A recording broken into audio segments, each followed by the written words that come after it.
우리가 지금 신명기 개요간을 좀 하고 있습니다. 신명기는 모세가 행한 세 편의 설교로 구성이 됐다 그랬습니다. 우리가 지난번에 두 번 정도에 걸쳐서 첫 번째 설교를 살펴보셨습니다. 첫 번째 설교는 1장 1절부터 4장 43절까지의 내용으로 구성이 됩니다. 이 설교의 내용을 여러분 한번 돌이켜 보시면 호렙산에서부터 모압 평야까지 이르는 그 40년의 세월을 회상하는 것이죠. 그리고 이제 그 40년 동안 인도하셨던 하나님의 은혜, 또 조상들의 그 불충함, 이것들을 돌아보고 이제 가나안 땅에 들어가서 어떻게 살아가야 될 것인가 하는 것을 말씀으로 전한 것, 그것이 첫 번째 설교였습니다. 두 번째 설교는 이제 오늘 살피실 내용인데 4장 44절부터 28장 68절까지의 내용입니다. 대부분의 신명기 부분이 이 두 번째 설교에 들어갑니다. 이 두 번째 설교는 가나안 땅에 들어가서 행해야 될 것, 우리 첫 번째 설교에서 가나안 땅에 들어가서 새로운 마음, 새로운 각오로 살아가야 된다 그랬는데 구체적으로 무엇을 지켜야 되고 무엇을 행해야 되느냐 하는 것을 정한 율법을 소개하고 있습니다. 그리고 그 율법을 지켰을 때 어떤 복을 받고 지키지 않았을 때 어떤 저주가 임할 것인가 하는 것을 이제 말씀을 합니다. 그 내용이 두 번째 설교입니다. 그리고 세 번째 설교는 29장 1절부터 30장 20절까지의 내용인데 이 부분에서는 지금까지 주셨던 하나님의 그 말씀, 그리고 율법, 그 두 번째, 첫 번째, 두 번째 설교의 근거에서 이제 시내산에서 맺었던 하나님의 약속을 기억하고 그 약속을 갱신하는 것이죠. 그래서 언약이 중요합니다. 언약, 하나님과의 언약을, 시내산에서 맺었던 언약을 기억하고 갱신하는 내용. 이렇게 세 설교, 세 부분의 설교로 전체 신명기가 이루어져 있다 이렇게 볼 수 있습니다. 그러니까 신명기는 하나님의 말씀을 전하는 설교의 책이라 말할 수 있죠. 첫 번째 설교는 주로 하나님께서 말씀하신 것을 인용함으로 많이 전했습니다. 그렇다면 두 번째 설교에서는 하나님의 말씀을 직접 인용해서 전하기보다는 모세가 그것을, 하나님의 전한 말씀들을 지켜야 될 것, 행해야 될 것, 하지 말아야 될 것, 이렇게 규칙과 법으로 정해서 가르쳐 주죠. 그래서 모세의 토라, 율법이라 이렇게 말했고, 세 번째에서는 그 말씀들의 근거에서 하나님과 맺은 약속을 새롭게 맺는 것입니다. 그래서 각각 설교의 중요한 그 요약을 한다면 첫 번째 설교는 하나님의 말씀, 두 번째는 그 말씀을 요약한 율법, 세 번째는 그 말씀과 율법에 따라 하나님과 맺는 언약, 약속, 그 내용이 새 설교의 중요한 내용이라 말할 수 있습니다. 우리가 지난 두 번의 시간 동안 모세 첫 번째 설교를 생각하면서 우리가 정리하는 것이 있었습니다. 그것은 신명기는 모세가 전한 하나님의 말씀이라 그랬습니다. 그래서 신명기 1장 1절, 첫 번째, 이 히브리 성경은 1장 1절에 그 각 절의 첫 단어가 제목이 되는데 이것은 말씀이다 그랬죠. 엘레 하트바림, 이것은 말씀들이다.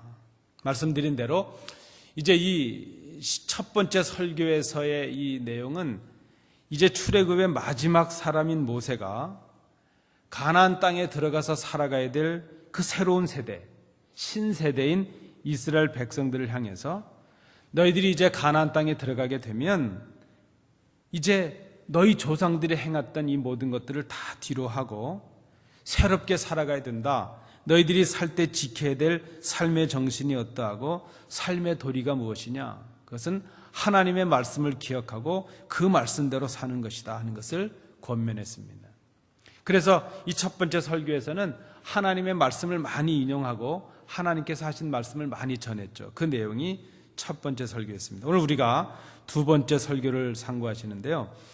두 번째 설교의 첫 시작은 4장 44절입니다.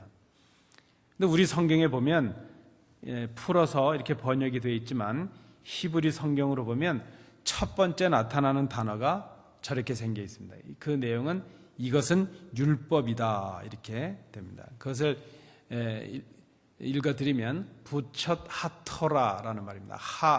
토라라는 말 앞에 있는 하는 정관사니까 토라, 이것은 율법이다, 이것은 법이다, 이런 해석이 되죠.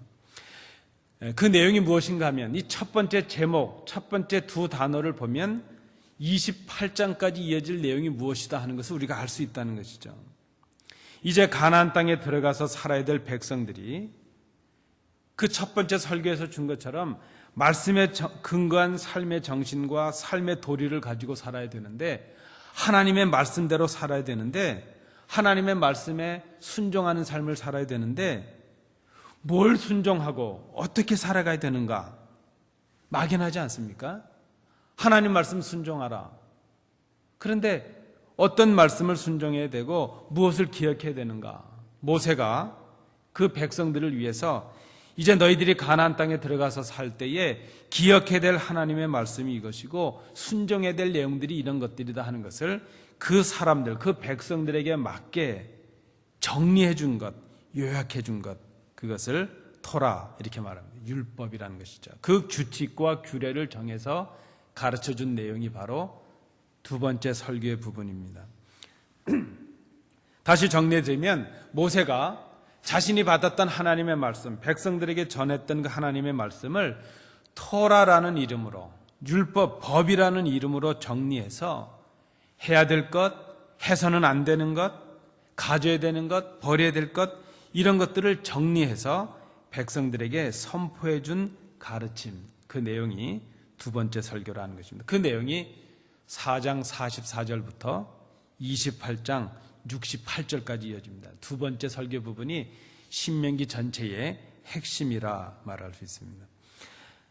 그래서 많은 사람들은 이 부분을 모세의 토라, 모세의 법 이렇게 이름을 붙입니다. 특별히 신명기 12장 1절부터 26장 15절의 내용, 그것을 우리가 신명기 법전 이렇게 부릅니다.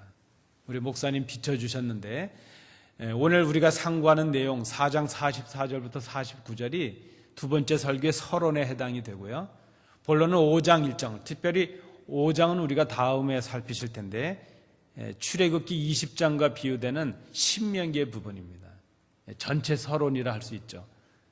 이 신명기 5장이 신명기 전체의 요약이라 이렇게도 말할 수 있습니다. 5장 1절부터 11장까지 권고와 경고가 주어지고 12장 1절부터 26절은 신명기 법의 핵심이라 할 수 있는 신명기 법전이 주어지죠. 그리고 27장, 28장에는 그 법을 지켰을 때 받을 복과 그 법을 지키지 않았을 때 받을 저주가 이제 나타나는 것을 볼 수 있습니다. 그래서 이 두 번째 설교에서는요, 첫 번째 설교랑 좀 다른 특징이 있는데 그것이 무엇인가 하면 말씀드린 대로 첫 번째 설교에서는 모세가 하나님의 말씀을 많이 인용을 해서 직접 전해줬습니다. 그러니까 하나님의 말씀을 전하는 데 주력을 했다면 이 두 번째 말씀에서는, 두 번째 율법에서는 모세가 해석하고 주석을 달고 정리해서 전해주는 그런 내용이라 이렇게 볼 수 있습니다. 그러나 모세가 그렇게 정리하고 요약했다고 해서 모세가 새삼스럽게 만들어낸 것은 아닙니다. 모세가 이미 하나님께로부터 받았던 그 말씀을 직접 옮기지 아니하고 백성들에게 맞게 적용하고 있는 것이죠. 그 내용을 해설하고 주석하고 그것을 백성들에 맞는 규칙으로 바꾸어서 선포하고 전해준 것, 그것을 우리가 말 그대로 설교라 말할 수 있습니다. 그래서 이 첫 번째 설교에서는 하나님의 말씀을 전하는 측면에서 그것이 하나님의 말씀 자체로 이것은 엘레하 드바림, 하나님의 말씀이다 하는 것이 제목이 되었다면, 오늘 이 두 번째 말씀에서는 이것이 율법이라 하는 말에서 부첫 하토라라는 말로 이것은 법이다.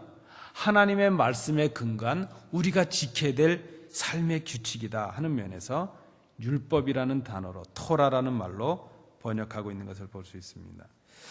자, 우리가 이 두 번째 설교 전체 28장까지의 구조는 그저 제가 다음에 5장을 말씀 나눌 때 다시 말씀을 나누도록 그렇게 하겠습니다. 생략을 하고. 여러분 어떠신가요? 처음에 하나님께서 하나님의 말씀을 전해 주실 때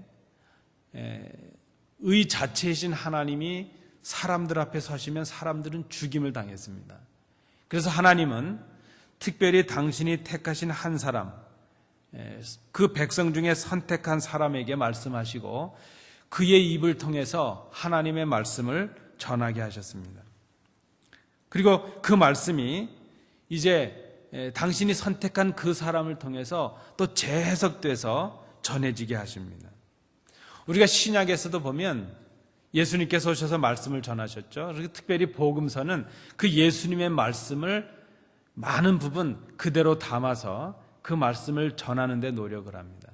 특별히 사복음서의 중요한 자료가 되는 Q 자료라는 자료가 있는데, 이 QR라는 자료가 있는데 그것은 예수님의 말씀만 담아놓은 자료죠. 그러니까 이 복음서 저자들의 관심은 예수님의 말씀을 그대로 전해서 그 증인, 그 말씀을 그 믿는 자들에게 전함으로 해서 그들이 예수님을 믿게 하는 데 목적이 있습니다.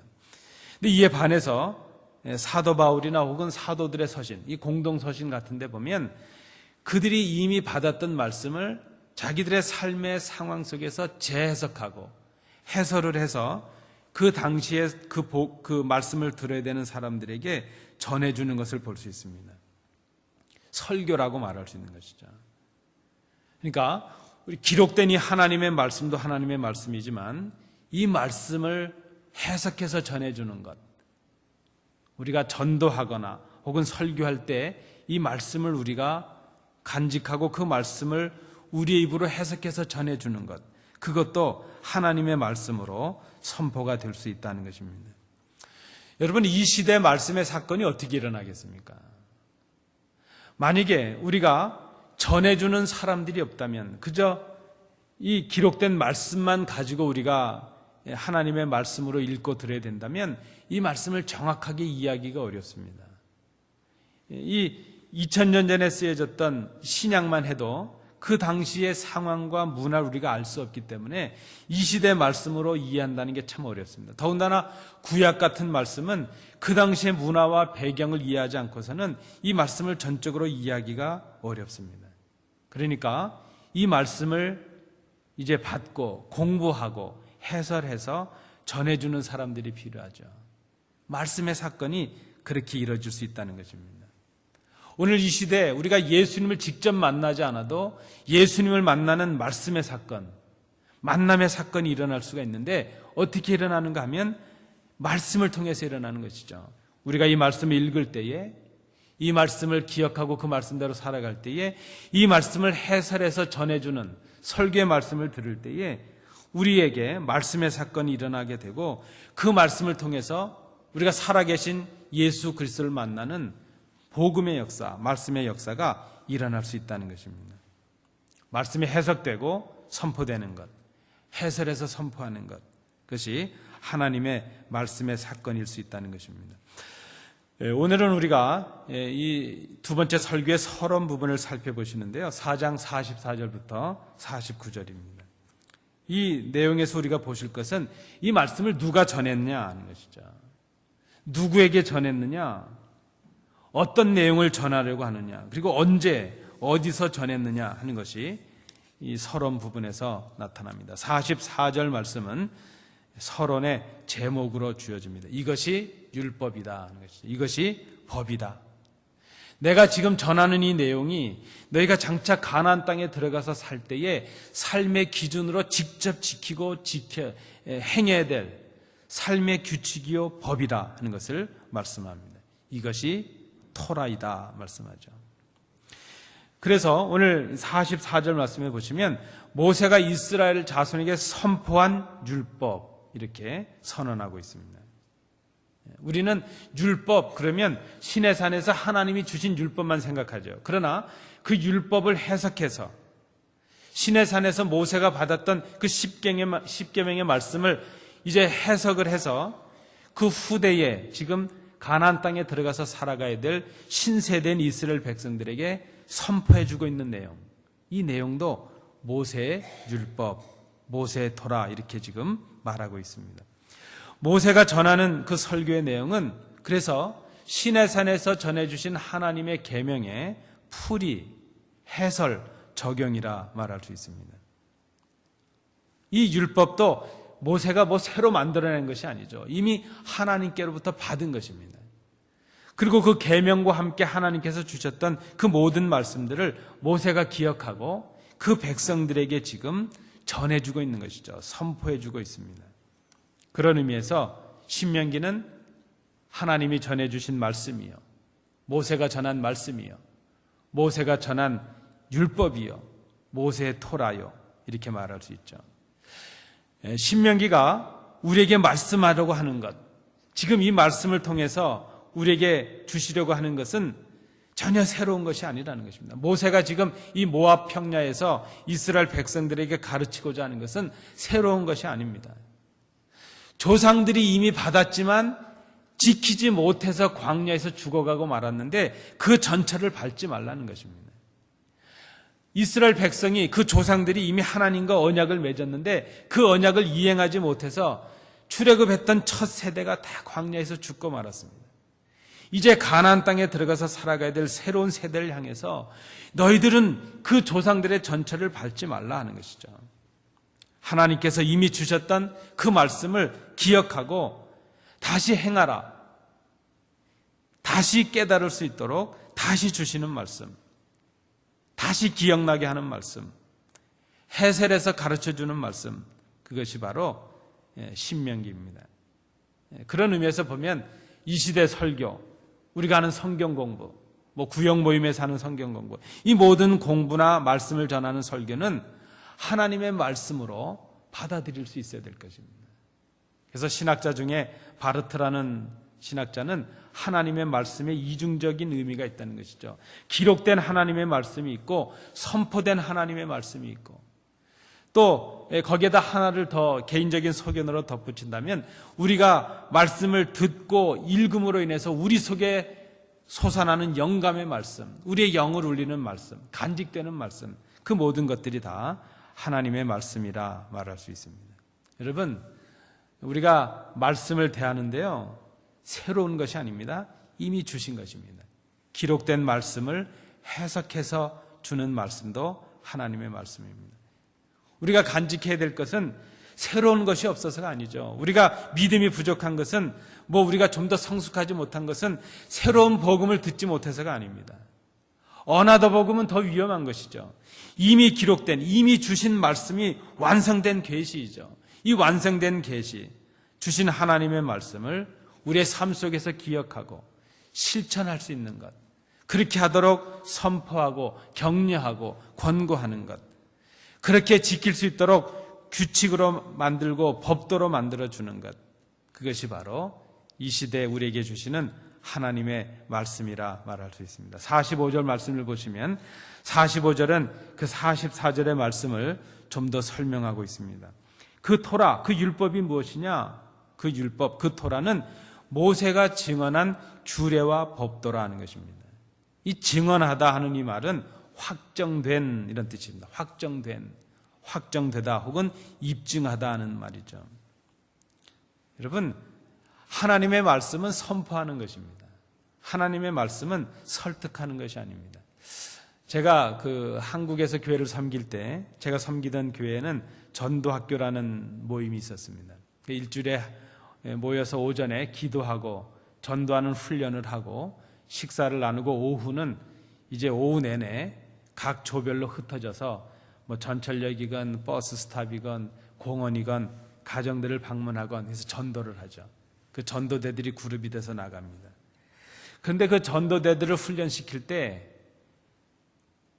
그렇게 자주 훈련을 시키는데도 전도대원들이 기억하지 못해서 낭패를 보는 것이 있습니다. 그것이 무엇인가 하면 전도를 하는데 설득을 시키려고 한다는 것입니다. 여러분, 복음 전하는 것은 설득시키는 것이 아니고 전하는 것입니다.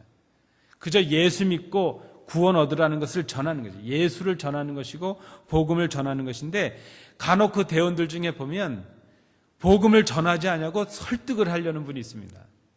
설득을 하다가 설득을 안 당하면 어떻게 되죠?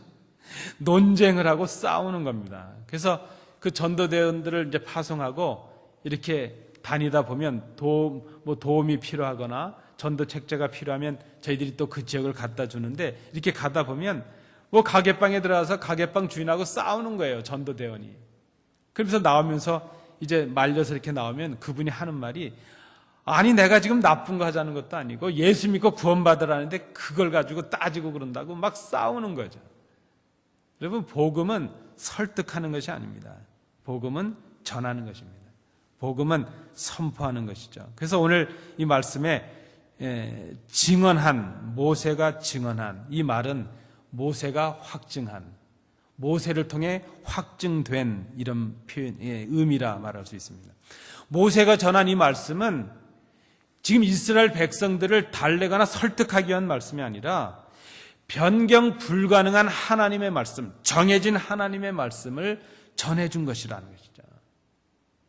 이미 확정된, 바뀔 수 없는 권능과 권위를 가진 그 하나님의 말씀을 전해준 것이라는 것입니다. 규례와 법도라는 말이 쓰였는데, 이 규례는 세부적으로 규정된 법규를 말하고, 법도라는 말은 그 규례로부터 파송된 하나님을 향한, 인간을 향한 어떤 의무를 말하죠. 그러나 이 규례와 법도라는 말은 거의 동의어로서 같은 의미로 쓰입니다. 하나님의 말씀, 모든 말씀과 교훈을 지칭하는 것이죠. 그래서 규례와 법도는 우리가 우리 삶 속에서 지키고 행해야 될 하나님의 모든 말씀, 하나님의 모든 교훈을 말하는 것이라 말할 수 있습니다. 자, 이 토라를 전해주는 사람이 누구입니까? 모세입니다. 우리가 다 알고 있죠. 언제 전했습니까? 이스라엘 자손이 애굽에서 나온 이후라 그랬습니다. 이것은 의미가 있습니다. 우리는 생각하기를 이스라엘 백성이 출애굽해서 홍해를 건널 때에 하나님을 잘 믿은 백성들만 건넜을까? 그런데 여러분, 시내산에서 하나님께서 율법을 주신 것은 애굽에서 주신 것이 아니라 애굽에서 건져내신 이후에 주셨다는 것을 우리가 기억할 필요가 있습니다. 법은 법을 지킬 자격을 갖춘 사람들에게 주어지죠. 예를 들어서 18세 이상이 되는 사람의 법이라면 18세가 안 됐을 때는 그 지킬 의무가 없는 것이죠. 마찬가지로 하나님의 법, 하나님의 백성의 법은 하나님이 백성이 된 사람들이 지키는 법이죠. 하나님께서 이스라엘 백성을 홍해를 건너게 하시고 율법을 주셨다는 것은 의미가 있습니다. 우리는 생각하기를 홍해를 건넌 사람들이 하나님의 구원을 받을 자격을 갖춰서 구원을 받았고 그래서 하나님의 백성이 됐다고 생각하지만, 그 홍해를 건너서 애굽을 나온 것 자체가 은혜였다는 것입니다. 하나님은 은혜로 구원을 허락하신 후에 하나님의 백성이 된 그 사람들에게 하나님의 백성으로 살아가야 될 규칙을 주십니다. 그것이 율법입니다. 율법을 먼저 주시고 그 율법을 지킨 사람들을 홍해를 건너게 하시는 것이 아니라 은혜로 홍해를 건너게 하시고 그 건넌 백성들이 이제 하나님의 백성이 되었기에 하나님의 백성답게 살아가야 될 기준으로 주시는 것이 바로 율법, 하나님의 법이라 말할 수 있습니다. 그 율법은 말씀을 지켜야 할 것, 금해야 할 것, 그 규정으로 구체적으로 해석을 하고 적용을 해서 지금 모세가 전해주고 있습니다. 시내산에서 하나님께서 주셨던 그 계명은 그저 광범위한 것이라면 이제 그것을 구체적으로 세분화해서 백성들에게 규칙과 법도로 전해주는 것은 모세 토라라 이렇게 말할 수 있죠. 그러나 그것도 사실은 하나님께서 모세로 하여금 전하게 하신 것이라 말할 수 있습니다. 자, 누구에게 전했는가? 바로 이스라엘 자손입니다. 하나님을 거역하다가 광야에서 죽어가는 자기들의 조상들을 보았던 그 후손들입니다. 이 자손이 누구입니까? 장차 요단강을 건너서 가나안 땅에 들어가서 새 땅에서 새로운 은혜로 살아가야 될 백성들입니다. 새로운 땅에서 새롭게 살아가야 될 백성들에게 필요한 것은 말씀이죠. 그들에게 필요한 것은 전쟁의 무기도 아니고 식량도 아니고요. 정말 새 땅에서 하나님의 백성으로 살아가기 위해서 필요한 것은 그들이 이미 들었던 하나님의 말씀에 대한 새로운 각성이었습니다. 46절에 보면 어디서 전했는가 하는 것이 나타납니다. 특별히 요단 동쪽 벳부올 맞은편 골짜기라 그랬습니다. 이 땅은 모세가 정복한 땅이죠. 특별히 헤스본과 바산 지역입니다. 그 하나님의 은혜로 이스라엘 자손이 애굽에서 나와서 기업으로 얻은 땅입니다. 나중에 이 땅이 12지파에게 분배되게 될 때 이 장소가 이제 루벤 지파와 갓 지파 그리고 므낫세 반 지파에게 므낫세 지파는 요단 서편과 동편에 각각 반씩 가져서 므낫세 반 지파라 이렇게 말하죠. 이 지파들에게 세 지파에게 분배된 지역이 49절까지 나타나고 있는 것을 봅니다. 애굽 땅에 나와서 이스라엘이 얻은 땅이었습니다. 하나님께서 가나안 땅을 주시기 전에 이미 요단 동편의 땅도 주셨다는 것을 우리가 알 수 있습니다. 헤스본에 사는 그 아모리 왕 시온에게서 그 땅을 얻었고 바산 왕인 바산 왕 옥으로부터 그 땅을 얻게 되었습니다.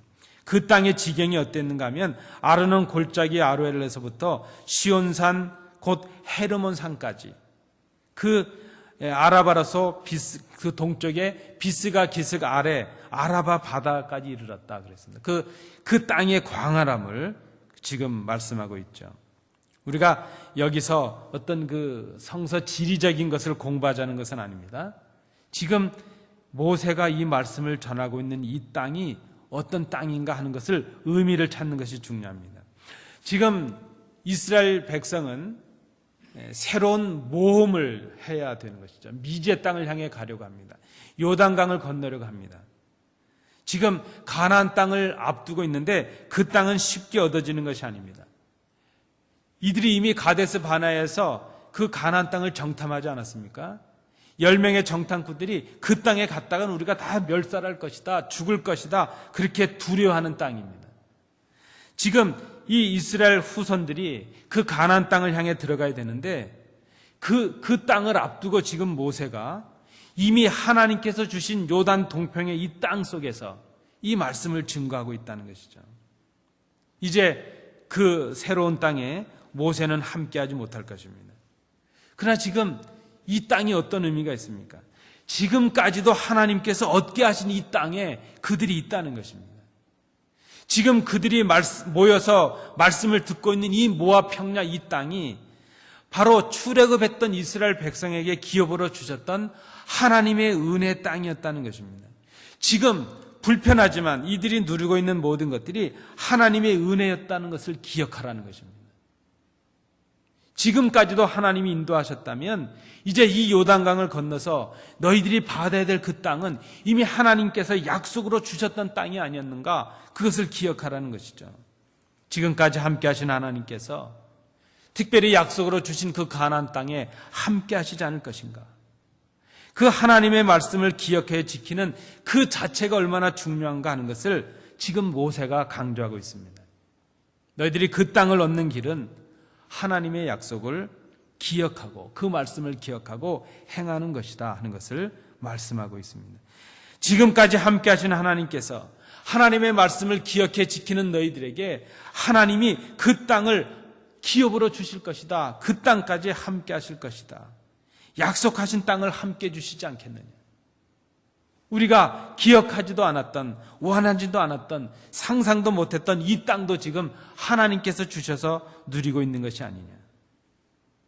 지금 모세가 이 모압 평야에서 이스라엘 백성에게 이 말씀을 전합니다. 그래서 굳이 이 서론 부분에서 이 땅의 지명들을, 이스라엘이 지금 차지하고 있는 이 요단 동평의 땅들을 다시 기록하고 있는 이유가 여기에 있다 볼 수 있습니다.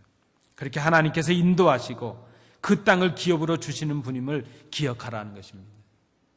너희들의 조상들은 그 홍해를 건넜던 기억을 잊었고 광야에서 만나와 메추라기를 먹던 그 은혜를 잊었고 우리가 아무 수고도 안 했지만 이렇게 이 땅들을 얻게 하신 하나님을 기억하지 못해서 광야에서 죽어가고 말았다는 것이죠. 이제 그러나 너희는 새 땅에 들어가게 될 때에 이것을 기억하라는 것입니다. 그런데 여러분, 이 말씀이 지금 이 모세의 심정을 헤아려 보면 얼마나 기막힌지 모릅니다.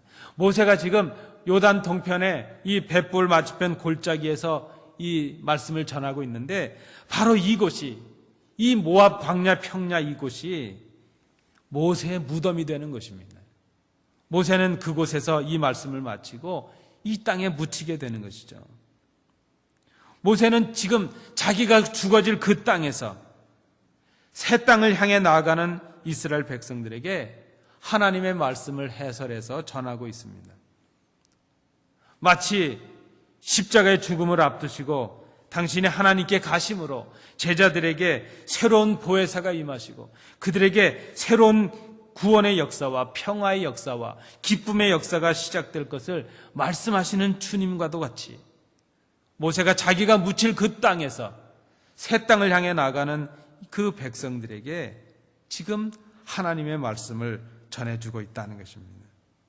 여러분, 이 말씀의 사역이라고 하는 것, 말씀을 전한다고 하는 것, 말씀을 전해서 누군가의 생명을 얻게 한다는 것, 그것은 자기 희생만이, 자기 희생으로만이 가능한 것이라 말할 수 있습니다. 주님은 우리에게 말씀을 증거하시기 위해서 당신의 생명을 버리셨습니다.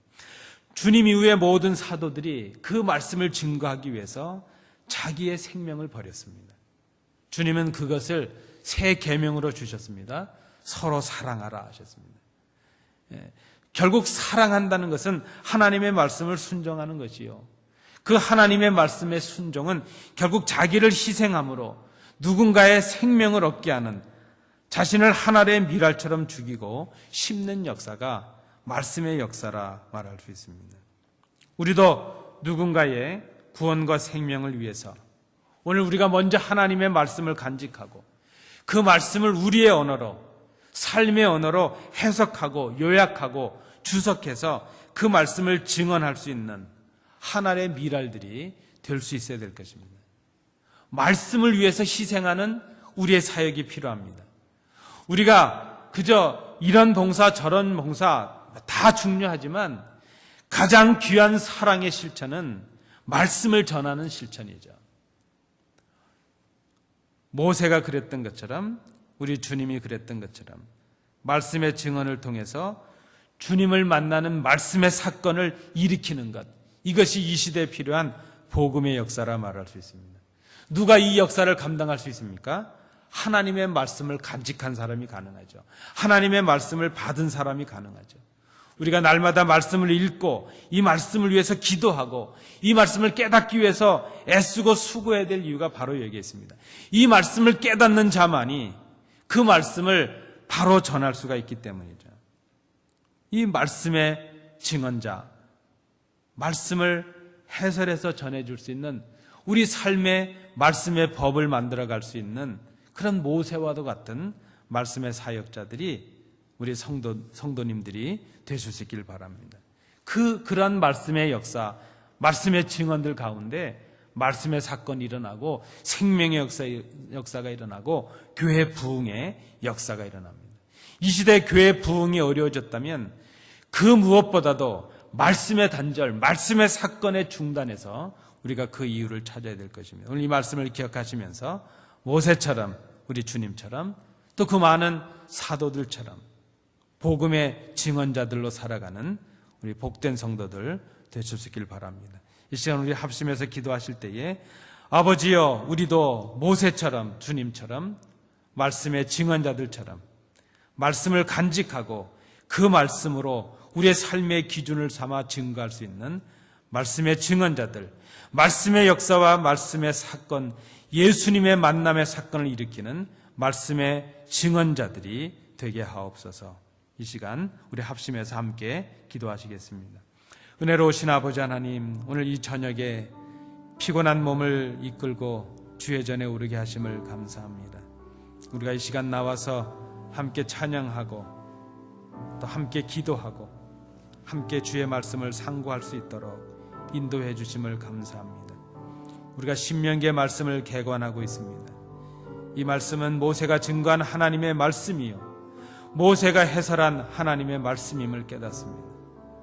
그리고 이 말씀을 통하여 말씀의 사건이 우리 속에 가능함을 생각합니다. 아버지 하나님, 모세가 자기가 묻힐 그 땅에서 새 땅을 향해 나가는 백성들에게 너희들이 기억해야 될 하나님의 말씀을 삶의 언어로 전해주고 있는 것처럼 우리 주님께서 당신이 십자가의 죽으심으로 그 말씀을 제자들에게 전해주셨던 것처럼 우리가 들은 말씀, 읽은 말씀, 우리가 간직한 말씀을 우리 삶의 언어로 해석해서 아직 말씀을 깨닫지 못한 자들에게 말씀을 증거할 수 있는 말씀의 증언자들의 삶을 살아갈 수 있도록 주님 인도해 주옵소서. 아버지 하나님, 우리 이 시대에 말씀의 사건이 일어나게 하시고 말씀의 역사가 일어나게 하시고 말씀을 통하여 주님을 만나는 역사가 우리 삶 속에 가득하게 하셔서 우리가 이 땅을 살아가는 동안 주님을 만나는 감격으로 늘 흥분하고 늘 감격하고 늘 그 말씀의 사건 속에 살아가는 저희들이 될 수 있도록 주님 도와주시옵소서. 아버지 하나님, 말씀이 단절된 이 시대를 살아가고 있습니다. 말씀의 사건이 끊어지는 이 시대를 살아가고 있습니다. 말씀을 통하여 주님을 만나는 역사를 늘 경험하는 저희들 되게 하시고 그 경험과 감격을 증거하는 저희들이 되도록 인도해 주시옵소서. 주의 전에 올라 함께 기도하는 주의 자녀들을 기억해 주옵시고 그들의 은밀한 기도의 제목들까지도 주님 응답하여 주옵소서. 감사드리며 예수님 이름으로 기도하옵나이다. 아멘. 이제는 예수 그리스도의 은혜와 우리 아버지 하나님의 크신 사랑하심과 성령님의 교통하심이 하나님께 나와 예배하며 특별히 오늘 주시는 말씀을 통하여 모세처럼 예수님처럼 우리도 말씀의 사건을 일으키는 말씀의 증언자들로서 살아가며 그 말씀의 감격 속에 살아가기를 소원하는 주의 자녀들 위해 그 가정과 기업 위에 항상 함께 계시기를 간절히 축원하옵나이다. 아멘.